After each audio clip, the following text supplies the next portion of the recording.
In a galaxy filled with diverse species and complex alliances, the Coalition was a marvel of interstellar diplomacy and power. Comprised of hundreds of planets and species, each with their own histories, cultures, and values, the Coalition was, at its core, an attempt to unite these disparate worlds under a shared vision of peace, progress, and stability. But peace, especially among such a broad alliance, was fragile. Conflicts and disagreements arose regularly, and to maintain order, the Coalition had come to rely on a formidable military presence. Yet, this military force was unlike that of ancient times.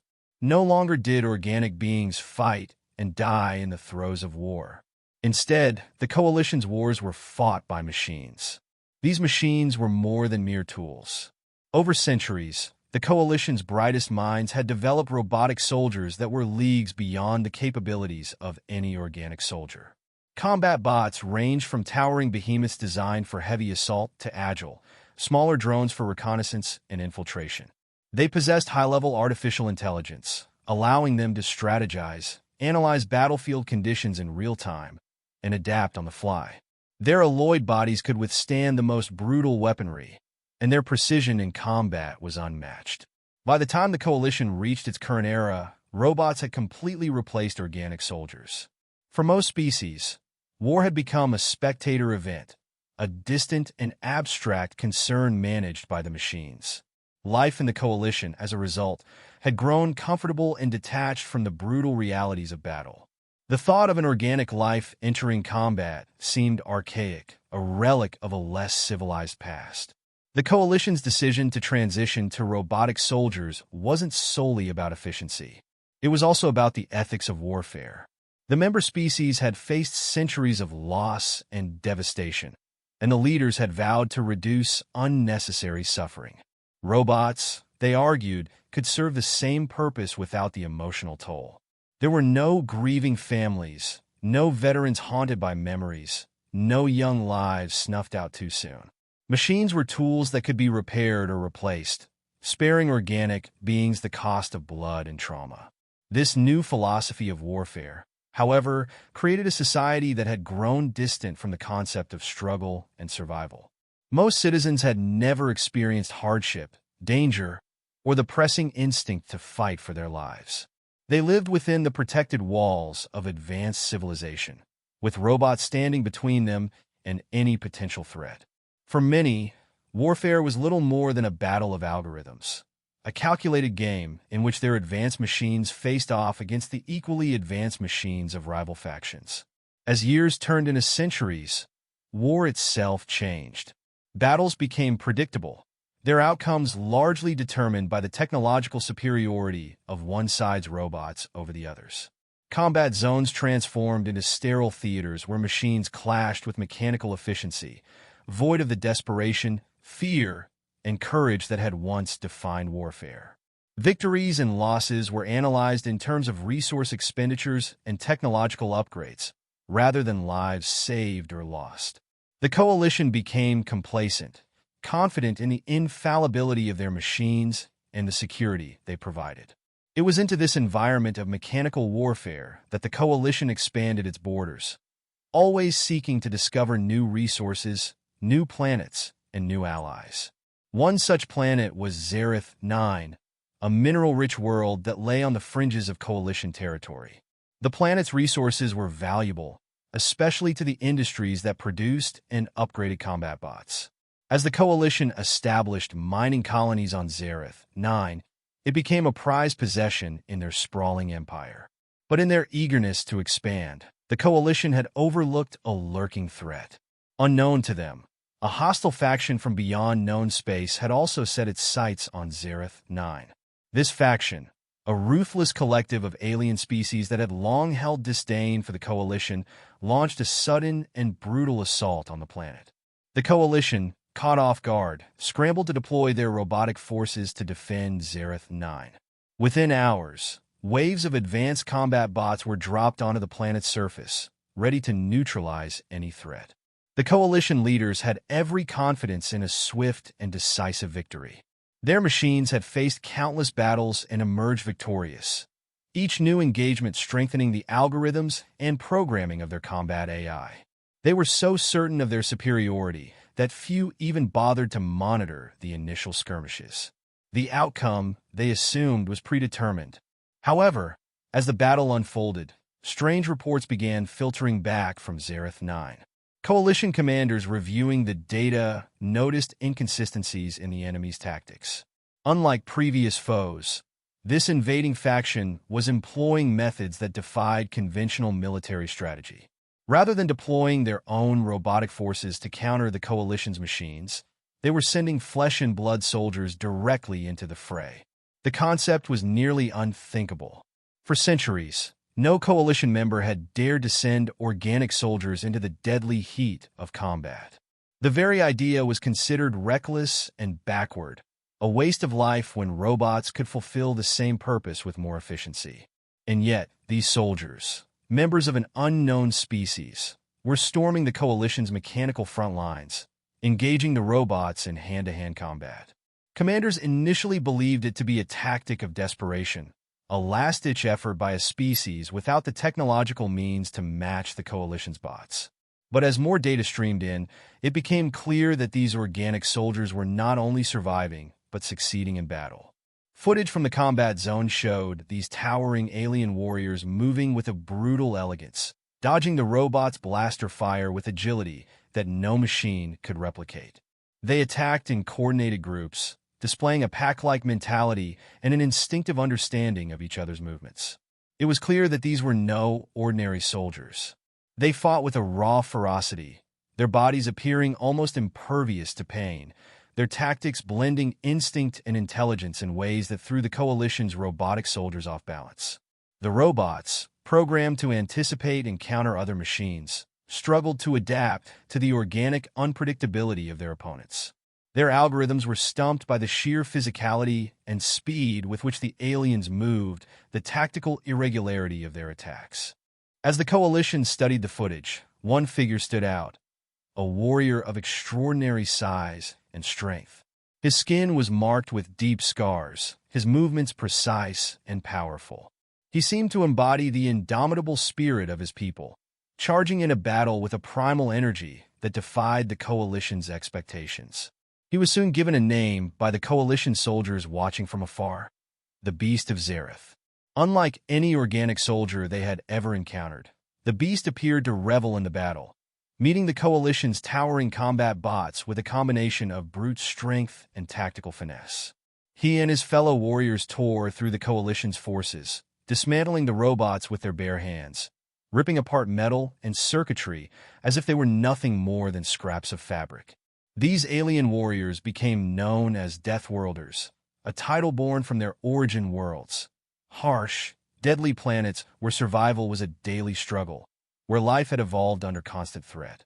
Deathworlders were born into environments that pushed them to their limits, strengthening both body and mind. Unlike the sheltered worlds of the Coalition, Deathworlds honed their inhabitants to be resilient, adaptable, and unbreakable. News of the Deathworlders' assault on Zareth 9 spread quickly throughout the Coalition, igniting a wave of panic and disbelief. How could these primitive organic beings dismantle the galaxy's most advanced combat technology? Had the Coalition underestimated the strength of organic life, grown complacent in their reliance on machines? The questions weighed heavily on the minds of the Coalition's leaders as they scrambled to respond. The battle for Zareth 9 became a watershed moment. The Coalition faced the uncomfortable truth that perhaps, in abandoning organic soldiers, they had sacrificed an essential element of warfare, the unpredictable, adaptable nature of sentient life. The Coalition's machines, though efficient and powerful, were ultimately bound by programming, limited in ways that organic beings were not. The Deathworlders, by contrast, had evolved to adapt, to improvise, to survive against impossible odds. As the Coalition prepared for the next phase of the battle, they began to realize that Zareth 9 would not be won through technological superiority alone. They were up against an enemy who embodied the raw, untamed spirit of survival itself, a reminder of the strength that organic life could wield when pushed to its limits. The Coalition's forces on Zareth 9, accustomed to predictable battles against other robotic armies, had been thrown into chaos by the arrival of the Deathworlders. Coalition commanders, reviewing footage from the front lines, watched in shock as these powerful, organic warriors waged war against their most advanced machines with seemingly primitive yet terrifyingly effective techniques. The Deathworlders did not rely on technology. They relied on something more primal: raw physical strength, cunning, and an indomitable will to survive. These were not soldiers in the traditional sense. They were a force of nature. Towering over most coalition species, the Deathworlders had a physiology that was as formidable as their resolve. Thick, sinewy muscles layered their massive frames, while their skin, hardened and scarred by lifetimes of survival on brutal worlds, served as natural armor. Their eyes were sharp and predatory, accustomed to scanning for dangers, their reflexes honed to a razor's edge. Their bodies bore the marks of survival in environments that were quite literally classified as death worlds by the Coalition, a term reserved for planets so hostile that even advanced machines struggled to operate there. From the very beginning, the Deathworlders' tactics defied every Coalition assumption about warfare. Coalition robots, programmed for mechanized, calculated encounters with other machines, struggled to keep up with the Deathworlders' fluid, unpredictable movements. The robots, designed to analyze patterns and adjust to enemy actions, found themselves constantly outmaneuvered. The Deathworlders seemed to operate on instinct as much as strategy, making split-second decisions that no machine could anticipate. Coalition command units tried to adapt, updating the robots' programming in real time, but the Deathworlders changed tactics just as quickly, evading attacks and exploiting weaknesses with ruthless efficiency. At the forefront of these organic warriors was a figure who had already become something of a legend among Coalition forces: Kale, known as the Beast of Zareth. Kale's presence on the battlefield was as awe-inspiring as it was terrifying. He moved with a brutal elegance, charging through lines of robotic soldiers with a mix of calculated aggression and raw physical power. Coalition commanders watching the battle from afar were both fascinated and horrified as they observed Kale single-handedly dismantle some of their most advanced bots, tearing apart limbs, ripping out circuits, and crushing processors with his bare hands. Kale's methods defied logic. He would leap onto towering combat units, using his immense strength to wrench open protective armor and expose the vulnerable circuitry beneath. Once inside, he would tear through wiring and processors, leaving the robot a motionless hulk of sparking metal. Kale's fighting style, as brutal as it was efficient, showcased the Deathworlders' understanding of battle as something more than a series of programmed maneuvers. For them, combat was instinctual, a test of body and mind, a fusion of raw power and tactical intelligence honed by generations of survival. The Deathworlders did not fight alone. They fought in organized, disciplined packs. They had a natural sense of teamwork, coordinating attacks with a fluidity that the Coalition robots struggled to counter. Where one Deathworlder would draw a robot's attention, another would exploit the distraction, attacking from behind or targeting weak points. Their movements were synchronized without the need for verbal communication, almost as if they shared a collective understanding of each other's intentions. It was a fighting style that the Coalition had never encountered, a hybrid of pack mentality and military precision that used the battlefield itself as a tool. To make matters worse, the Deathworlders' resilience was unmatched. Coalition robots, equipped with lethal weaponry capable of incinerating most organic beings, found their attacks surprisingly ineffective against these warriors. The Deathworlders wore minimal armor, yet their hardened skin seemed to absorb or deflect many of the energy blasts. When they were injured, they did not retreat. Instead, they pressed on, fueled by a seemingly endless reserve of determination. Coalition forces noted with horror that even when a Deathworlder was severely wounded, they would continue fighting, ignoring pain in a way that defied all known biological responses. It was as though they had been conditioned to view pain as a minor inconvenience, a mere reminder of their own mortality. As the Coalition scrambled to counter these unexpected opponents, they deployed their most advanced robots to the front lines, models specifically designed to neutralize organic threats. These robots had enhanced reflexes, upgraded armor, and close combat weaponry. Yet even these adaptations fell short. The Deathworlders fought with a creativity and adaptability that the Coalition's best machines could not match. Robots could anticipate patterns, but the Deathworlders had none. Their attacks were constantly evolving, unpredictable, driven by a combination of instinct and experience that no machine could mimic. In a desperate attempt to regain control, the Coalition's engineers reprogrammed the robots' algorithms to analyze the Deathworlders' behavior patterns, hoping to find a counter-strategy. But even with these adjustments, the machines struggled. The Deathworlders' tactics were fluid, ever-changing, their approach a chaotic blend of precise strikes, feints, and misdirections. Coalition forces watched in frustration as their robots fell, overwhelmed by the relentless assault of an enemy that defied every programmed response. Despite their losses, the Coalition command units managed to capture a few Deathworlders in the chaos of battle. These captives, though restrained and heavily guarded, refused to reveal any information about their strategy or their reasons for fighting. Coalition scientists attempted to examine their physiology, marveling at the biological adaptations that allowed these beings to endure so much physical punishment. The Deathworlders' resilience was nothing short of extraordinary, with muscle and bone density far beyond that of any known Coalition species. They also exhibited rapid healing rates, a biological trait likely developed to survive the hostile environments of their home worlds. One captured Deathworlder, when asked why his people fought in person rather than deploying machines, gave a chilling answer. To us, battle is life.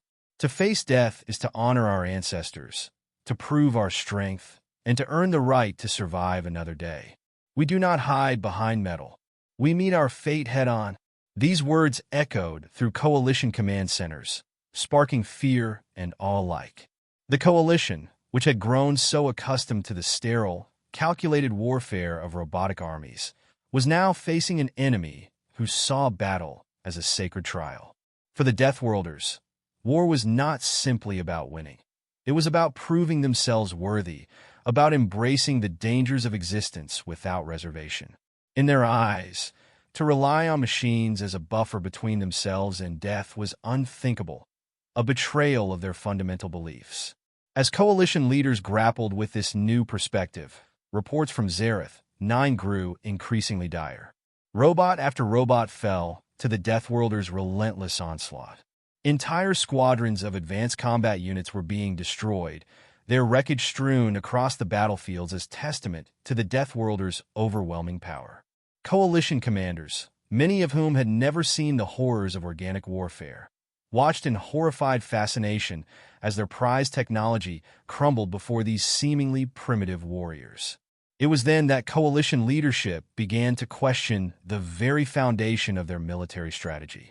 For centuries, they had relied on robots to keep their citizens safe, to fight their battles, and to maintain the peace of the Coalition. But in doing so, had they sacrificed something essential? Had they become too detached from the nature of conflict, too reliant on the cold calculations of machines? Watching the Deathworlders fight reminded them of an era when strength, courage, and resilience mattered in ways that technology could not replicate. The Coalition was faced with an uncomfortable truth. Their machines, as advanced as they were, lacked the instinct, the drive, and the creativity that organic beings brought to battle. The Deathworlders, forged in environments that demanded constant vigilance and adaptability, wielded those traits like weapons, tearing through the Coalition's carefully programmed ranks. It was as if the Coalition's own technological progress had rendered them vulnerable to an enemy that embodied the raw, untamed spirit of survival. As Zareth 9 teetered on the brink of loss, Coalition leaders knew they needed a new approach. The battle for Zareth 9 had revealed a fundamental weakness in their forces, a weakness that only an organic presence on the battlefield could address. They began discussing an unprecedented course of action, to train and deploy organic soldiers once again, to remind themselves of the courage and strength that machines could never replicate. The Deathworlders had awakened something in the Coalition, a recognition that perhaps, in their pursuit of peace and efficiency, They had lost sight of the primal strength that had once been the foundation of survival. In the depths of Coalition command, plans were made. Orders were issued to recall veterans, individuals who still remembered what it meant to face danger firsthand. Younger volunteers were sought, inspired by the courage of the Deathworlders. The Coalition would take the lessons learned from their fierce new foes and create a new fighting force, one that would combine the precision of technology with the raw power of organic life. The Deathworlders' assault on Zareth 9 had sparked a transformation in the Coalition, challenging their beliefs and reshaping their approach to warfare. The Coalition had come face to face with the primal truth that no machine could replicate. True strength was not just about programming and weaponry. It was about the resilience, adaptability, and sheer willpower of those who had been tempered by survival. And so, with a renewed sense of purpose, the Coalition prepared for the next phase of battle, determined to reclaim Zareth 9 and prove that they too could wield the fierce, relentless spirit that had defined the Deathworlders for generations. The invasion of Zareth 9 had left the Coalition reeling. The devastating efficiency of the Deathworlders had shaken every assumption the Coalition held about modern warfare. Commanders and strategists, used to the predictable calculations of robotic armies, found themselves grappling with a more visceral threat, an organic enemy that fought with relentless adaptability, raw power, and the will to survive at any cost. This was a style of combat that the Coalition had all but forgotten. In the Coalition's war rooms, top leaders convened to assess the situation. Holoscreens displayed battle footage of Deathworlders dismantling Coalition robots, their moves calculated yet wild, their faces filled with a determination that no machine could replicate. It was clear that the Coalition's robotic soldiers were outmatched, not because of inferior technology, but because they lacked the qualities that only living beings could possess. Robots fought with precision, but the Deathworlders fought with instinct, intuition, and an unpredictable ferocity. Every tactical model the Coalition tried to adapt failed to predict the Deathworlders' next move. The footage of Kale, the so-called Beast of Zareth, was particularly unnerving. In battle after battle, he was seen leaping onto colossal war machines, prying open armored plating with his bare hands, and pulling out vital circuitry as though he were disassembling children's toys. His scarred skin, corded with muscle, was a testament to countless battles fought and survived. He moved with a focus and discipline that belied his brutal strength, and he seemed to inspire a similar fervor in those who fought alongside him. One high-ranking strategist, Commander Rail, voiced what many were thinking. We've grown weak, complacent. We've relied on technology so much that we've forgotten the strength that comes from facing adversity firsthand. The commanders murmured in agreement, the words resonating in the hollow silence of the room. They knew that something fundamental had to change. For the first time in centuries, they began to consider the radical idea of returning organic soldiers to the battlefield. With mounting desperation, the Coalition decided to initiate a high-stakes diplomatic mission to contact the Deathworlders directly. They needed to understand these warriors, what drove them, how they trained, and what made them willing to put their lives on the line instead of sending machines in their stead. After several failed attempts, they managed to establish a temporary truce on the scorched plains of Zareth 9, arranging a meeting with Kale and his fellow warriors in a neutral zone. They wanted to know why this species, so brutal and resilient, had chosen to face the Coalition's machines with their own flesh and blood. The Coalition's diplomats approached the meeting site with caution, stepping out of their armored transport in a stark contrast to the Deathworlders, who stood waiting, unarmored save for some light battle-worn gear. Kale was at the forefront, towering above the Coalition representatives. His presence was overwhelming, his body a testament to countless battles and the scars of a lifetime spent surviving in hostile environments. His eyes bore a cold intensity that seemed to pierce through the diplomats, assessing them with the wariness of a predator sizing up potential threats. One of the Coalition's most respected diplomats, a seasoned negotiator named Alora, stepped forward and addressed Kale directly. We've seen the way you fight, the way your people are willing to put themselves in harm's way. Our people have not fought like that in generations. We want to understand why. Kale's response was simple but powerful. we are Deathworlders. To us, life and death are part of the same path. We have been forged by our worlds, worlds where only the strong survive, where each day is a test of strength, resilience, and unity. We do not rely on machines to face our challenges, for that would dishonor our ancestors and weaken our own resolve. To us, combat is sacred. It is the ultimate test, the way we prove our worth. The coalition diplomats were silent, absorbing the gravity of Kale's words. It was a concept foreign to them, a perspective that honored hardship, that viewed struggle as a path to growth rather than something to avoid. Kale went on, his voice steady and resolute. Machines have their place, yes, but they are tools. They do not bleed, they do not feel pain, they do not understand the cost of victory or the weight of loss. Only we, who were born to struggle, understand what it means to fight with everything we have. Kale's words struck a chord in the coalition delegation. For centuries, they had prioritized safety, security, and the avoidance of suffering. Their robotic soldiers were an extension of this philosophy, a way to fight without risking their lives or those of their citizens. But in Kale's view, this very avoidance of struggle had weakened them, had robbed them of something essential. The coalition had become so comfortable that they had lost the spirit of resilience that came from facing danger head-on. Inspired by Kale's words, the coalition's leaders devised a new plan. They proposed an alliance with the Deathworlders, inviting them to act as mentors, instructors, and allies. In exchange, the coalition would allow the Deathworlders to train their citizens in the art of warfare, instilling in them the strength, courage, and adaptability that had made the Deathworlders such formidable opponents. This was not an easy decision. Many in the coalition feared the implications of inviting a species so driven by conflict to train their own. But they saw no other option. They needed to reclaim the resilience they had lost, to rediscover the strength that only came from facing adversity. After a series of intense negotiations, the Deathworlders agreed to the alliance, on one condition. Any coalition soldier trained by a Deathworlder would have to adhere to a strict code of honor.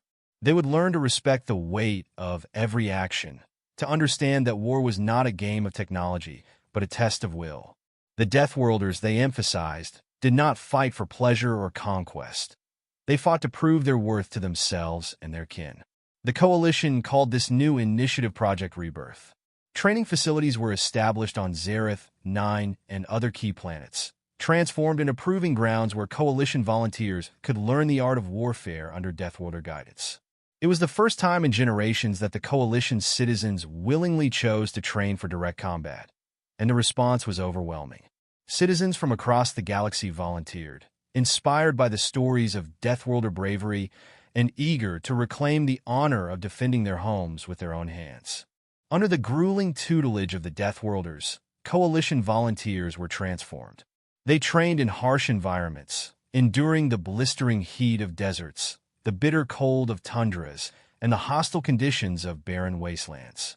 Kale himself took charge of one training camp, where he taught these recruits not only how to fight, but how to face fear without flinching, to see danger not as a threat, but as an opportunity to grow stronger.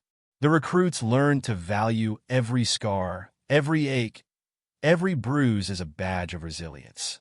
In addition to physical training, the Deathworlders instilled in their students a code of ethics rooted in respect, honor, and humility.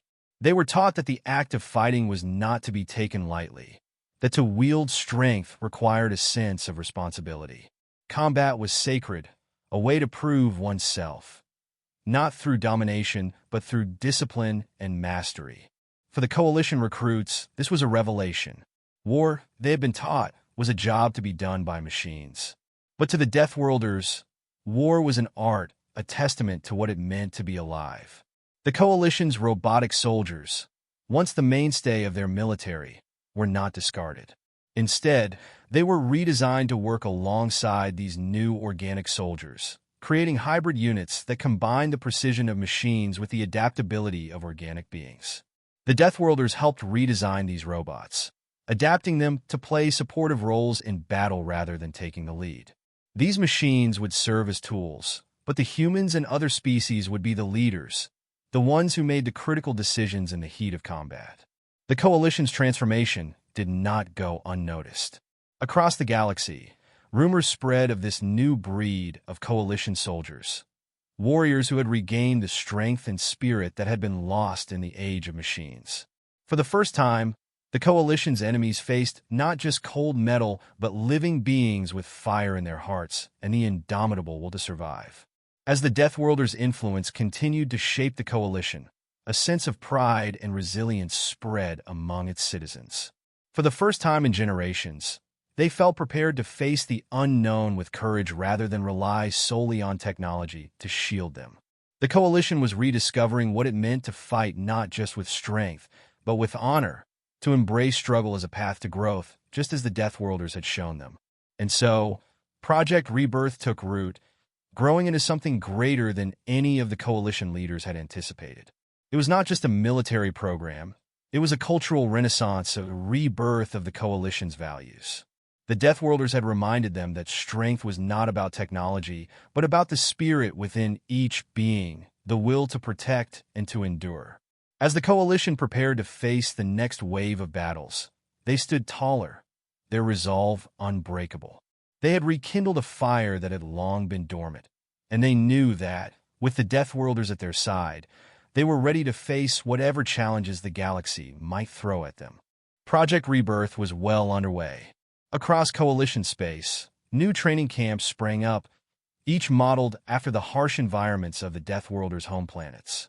Soldiers, once relegated to watching battles unfold from distant screens, were now immersed in physical and mental challenges that mirrored the grueling conditions on Death Worlds. The Coalition was reclaiming something it had lost: the warrior's spirit, the will to fight, and the courage to face fear head-on. As training progressed, these soldiers, recruited from various Coalition species, were transformed, their bodies and minds hardened by the relentless regimen of Deathworlder instruction. They learned hand-to-hand combat, survival techniques, and how to face injury without hesitation. But they were also taught something deeper: the philosophy of combat that defined the Deathworlders' approach to life. They learned to see battle not as a cold, calculated conflict, but as a test of resolve and self-discovery. The Deathworlders shared stories of their ancestors, legends of survival and sacrifice that stretched back to a time before they had achieved space travel. One of the key lessons the Deathworlders imparted was that every battle, every confrontation, was a test, not merely of strength, but of character and honor. "We do not fight for the thrill of it, nor for conquest," Kale would tell his trainees. "We fight to prove that we are worthy of our lives, that we respect the gift of strength we have earned." These words became a mantra for the Coalition's new warriors, who learned that the willingness to fight was not enough. It was the purpose behind the fight that gave it meaning. Soon, Project Rebirth's effects were felt across the Coalition. Entire battalions of organic soldiers, trained in the Deathworlder way, were deployed alongside the Coalition's robotic forces. The robots, once the primary force, were now reimagined as supportive units, tools that assisted rather than replaced the soldiers. This shift gave rise to hybrid combat units that combined the endurance and precision of machines with the adaptability, intuition, and spirit of living soldiers. Each squad was a blend of flesh and circuitry, heart and hardware, combining the strengths of both to create a formidable new force. With their new soldiers in place, the Coalition prepared for a decisive counterattack on Zareth 9. The Deathworlders, honored by their trainees' dedication, agreed to fight side by side with the Coalition's organic soldiers, who were now considered honorary Deathworlders by their mentors. To symbolize this newfound unity, Kale, the legendary Beast of Zareth, stood at the head of the combined forces, his presence inspiring both fear and hope among those who watched him prepare for battle. His scars, his powerful frame, and his unwavering resolve reminded everyone that this was a fight not just to reclaim territory, but to reclaim the Coalition's strength and spirit. As they prepared to launch the counteroffensive, the Coalition's high command gathered to review the final battle plans. Holographic maps displayed the terrain of Zareth 9, with enemy positions marked in red. The opposing forces had fortified their hold over key resources, relying on a network of trenches, energy shields, and defensive mechs to hold back any assault. But this time, the coalition was ready. Unlike previous engagements, this battle would be fought with a new set of tactics. Tactics that accounted for the adaptability and resilience of organic soldiers, strategies that integrated both human and machine elements. When the battle began, it was nothing like the sterile, predictable exchanges that had defined the coalition's previous conflicts. The hybrid forces launched their assault with a combination of precision strikes and unexpected maneuvers, adapting to enemy tactics in real time.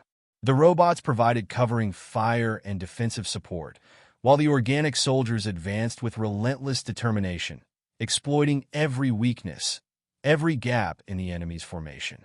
The coalition's forces moved as one, the machines enhancing the speed and reach of their flesh-and-blood counterparts, while the soldiers directed the flow of battle with instinct and ingenuity. The enemy, accustomed to the methodical tactics of robotic warfare, was thrown into disarray. Their defensive formations, designed to repel machine armies, faltered as the coalition's new forces bypassed their lines with an almost primal aggression. Kale led the charge, moving with the same brutal grace that had earned him his fearsome reputation.